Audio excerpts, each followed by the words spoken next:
Some crazy things have happened this offseason that nobody suspected, and that is exactly what we will discuss in this video.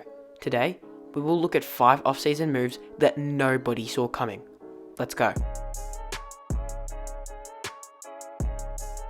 Number 1. Jimmy Butler's contract extension. While it was expected that Jimmy Butler would have a contract extension, a 4-year, $184 million extension was just surprising. Jimmy Butler is an amazing player, however $50.3 million for a 36-year-old Jimmy Butler is ridiculous. It also seems like there was no lack of veterans on Miami with Dragic and Butler both on the team. However, the addition of Kyle Lowry puts them at risk of aging out, but that is just nitpicking. I have no problem with Kyle Lowry on the Heat. The Butler extension is the only thing that I would have changed. Number 2. Evan Fournier and the Celtics. The next surprising move is one of the Boston Celtics. They lost Evan Fournier, a 9-year veteran who they were looking to re-sign, to the New York Knicks, who picked him up in free agency. I have no problem with them not signing Evan Fournier. The Celtics were not willing to pay him more than $15 million for him to return. What I do have a problem with is Boston losing him for nothing. Boston should have had a discussion with Evan before the beginning of the playoffs to see what his mindset was. Then, if he requested more than $15 million, trade him for picks and assets in hopes of later trading them for a star to back Jason Tatum on the Celtics. Number 3. PJ Tucker leaving the Milwaukee Bucks. Another move we have all heard of, and it is another one about the Heat. PJ Tucker chose to leave the Milwaukee Bucks, who had just won a championship, to go to Miami? A month ago he was doing this.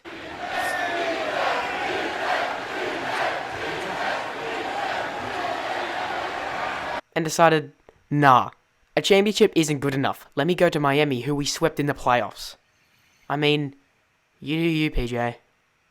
Number 4. The Pelicans organization this offseason. My apologies to Pelicans fans, but my, something isn't going right in your franchise. They failed to sign Kyle Lowry or Chris Paul despite their young core, and also lost Lonzo Ball, who was having a terrific year from the perimeter, scoring more threes than Trae Young, Paul George, Bradley Beal, Chris Middleton, Devin Booker, Seth Curry, and LeBron James, all who are good shooters from behind the perimeter, proving his value to the team as a fantastic playmaker and reliable catch-and-shoot player.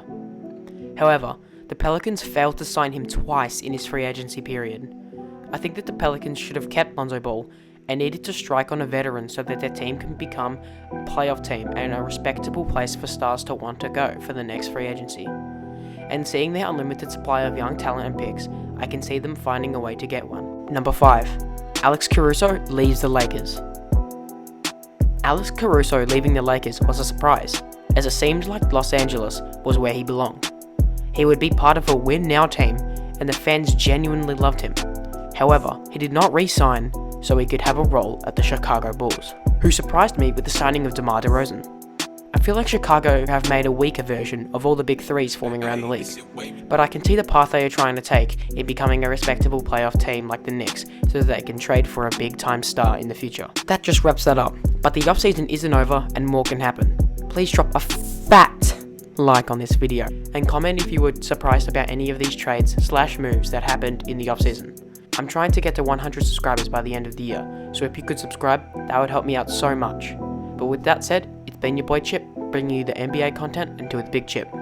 Peace.